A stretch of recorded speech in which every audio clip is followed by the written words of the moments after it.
Olá pessoal, tudo bem? Bora dar continuidade aí aos nossos bate-papos semanais, né? Hoje eu vou tratar com vocês acerca desse movimento, dessas práticas que fazem parte da vida da humanidade desde sempre. Observe que como, na verdade, antes de sistematizar-se as práticas, elas sempre fazem parte, os gestos motores de determinadas atividades que ainda perduram até hoje, eles fazem parte da condição basilar de sobrevivência do ser humano no mundo, né?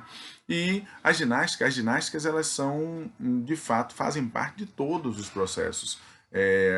O movimento de correr, trepar, de arremessar, de lançar, de jogar, de rolar, são movimentos que fazem parte, são gestos que fazem parte da maioria das práticas ginásticas.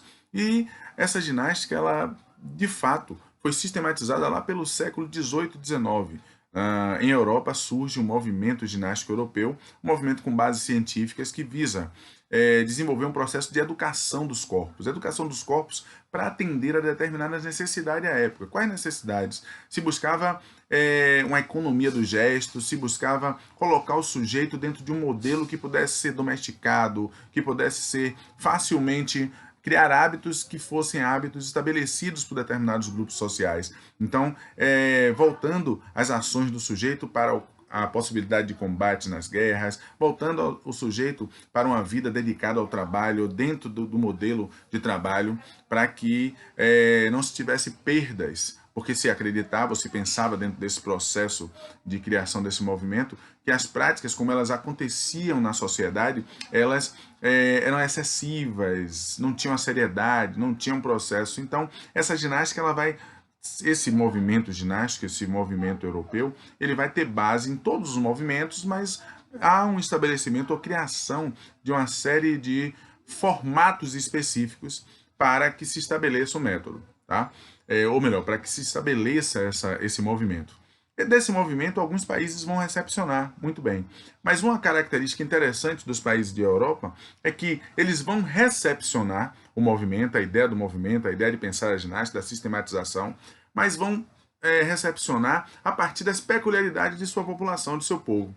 E aí vamos pensar aqui em as quatro principais escolas. A escola inglesa, a ginástica, ela vai ter característica, vai se aproximar dos jogos pré-desportivos, dos esportes. Na verdade, a ginástica essa ginástica, então, ela tem características a partir do que vai se estabelecer vai se estabelecendo a ideia do esporte moderno, que é um desdobramento, é parte do processo da recepção da Inglaterra, da escola inglesa. Então, o esporte, ele é uma derivante desse processo de sistematização inglesa, como prática ginástica. Você tem a Alemanha, que vai estabelecer métodos diferentes, método de suspensão, de apoio, de ordem unida, mas também vai criar os aparelhos, diversos aparelhos para correção da postura, para estabelecer um processo de sobrepeso. Você tem a ginástica francesa, que ela foge um pouco dos estereótipos, busca fugir dos modelos fechados e vai enquadrar nas ginásticas as práticas de natação, de corrida, de equitação, uma série de atividades rítmicas. A sueca, que vai estabelecer também, a partir desses movimentos de peso, sobrepeso, de trabalho com o corpo, ginástica educacional, ginástica medicinal, voltada para a condição de trabalho voltada à saúde, num modelo específico, lógico, que o movimento preconiza, seguindo as ideias que esse movimento europeu traz, mas, de fato, cada país vai recepcionar a sua forma. Observe que nós, do Brasil, nós vamos ter acesso ou contato maior com essas escolas ginásticas via quartéis. Então, os quartéis, à medida que vão chegando os imigrantes, vão chegando as pessoas, trazendo esse movimento que se desenvolvia lá na Europa, os quartéis vão recepcionando esses modelos e recebem formatos das escolas de fora. Logo depois também as escolas começam a recepcionar. A educação física escolar, ela recepciona os métodos ginásticos, as escolas ginásticas, o formato de trabalhar a ginástica, que é o formato pensado em outros países. No Brasil, infelizmente, nós não criamos um método. Há uma tentativa, inclusive, do Inesio Pena Marinho, de criar a ginástica genuinamente nacional e faz a proposição da capoeira como esse movimento. Mas por questões nítidas e claras, de negação, inclusive, da capoeira naquele momento, de negação e marginalização dessa prática, que hoje, graças a Deus, é reconhecida como patrimônio imaterial da humanidade, mas no momento em que aconteceu isso, foi negada, e o que é que acontece? Nós recepcionamos na escola, nos quartéis, método francês, método alemão, método calistênico. Então, nós recepcionamos os modelos. Mas, de fato, o que acontece é que essa prática ela adentra a sociedade com objetivos diversos, mas hoje já se metamorfoseia. Hoje nós temos a ginástica em muitos ou na maioria dos espaços, e muitas vezes nós nem conhecemos que práticas que nós desenvolvemos são práticas ginásticas. Vou dar um exemplo para vocês sobre isso aí. Quem imagina, ou quem de vocês tem consciência que a musculação ela é um tipo de ginástica? Muita gente vai dizer, não, é um exercício físico. Musculação é exercício físico. Ora, a ideia de exercício físico, ela está posta para qualquer conteúdo. Por exemplo, vou facilitar aqui o processo. Eu posso fazer exercício físico usando dança. Eu posso fazer exercício usando práticas esportivas. Eu posso fazer exercício usando jogos e usar jogos para desenvolver determinado tipo de exercício. Da mesma forma que eu posso fazer com lutas, com ginásticas, etc. e tal.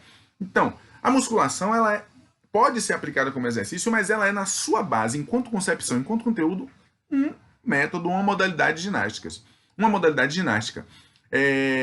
O funcional, o crossfit, a AGR e outras mais práticas, elas são práticas ginásticas.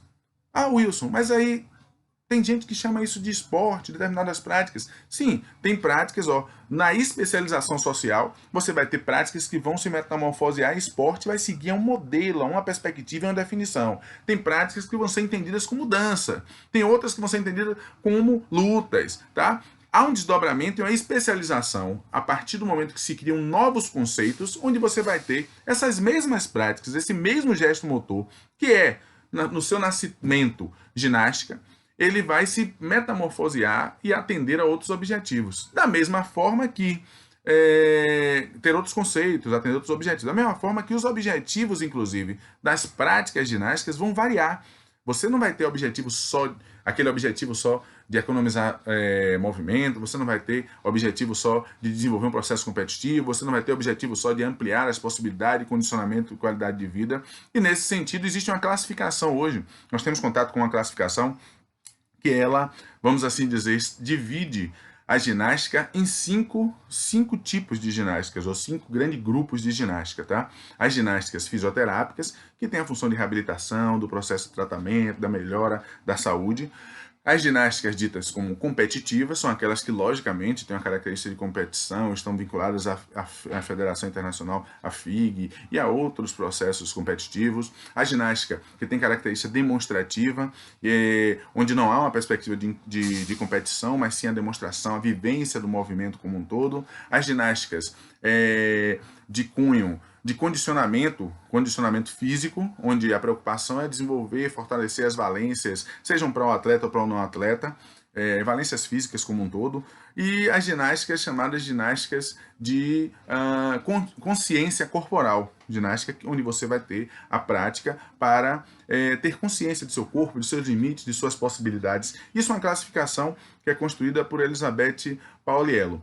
Bem, com isso aí nós temos consciência da amplitude que é a ginástica. Então você tem uma série de práticas na sociedade que são, além de conteúdos da educação física, porque deveriam ser tratadas e abordadas na sua multiplicidade na escola, na educação física escolar, como conteúdo de outras práticas e que se metamorfosiam como atividades e exercícios físicos, atividades físicas, práticas de lazer, atuação e intervenção do bacharel da educação física, mas também de outros profissionais, como os fisioterapeutas, em um processo, vamos dizer assim, de reabilitação 2, como atuação e intervenção de provisionados, intervenções diversas que podem acontecer com essas práticas. É importante para nós, profissionais, professores, professoras, compreender que não se pode negligenciar a percepção ou a vivência ampliada dessas práticas nos locais de militância.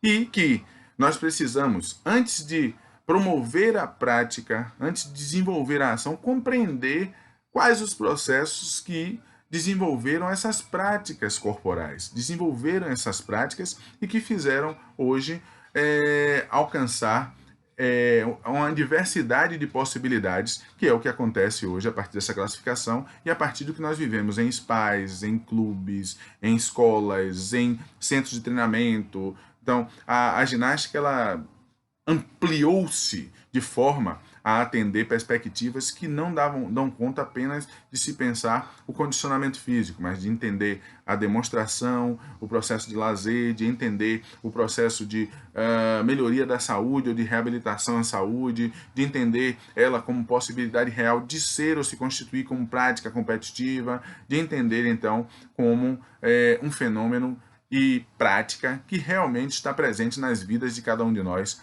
de todos nós, cotidianamente, embora muitos de nós desconheçamos essa presença, tá? A ideia era conversar um pouco sobre isso, participem aí, deem seus likes, falem aí o que é que vocês acharam do vídeo, o que é que vocês acharam desse bate-papo, inscrevam-se no canal e compartilhem aí para a gente continuar discutindo sobre esse tema e sobre outros temas. Estamos aí à disposição de vocês sempre. Valeu, galera, grande abraço!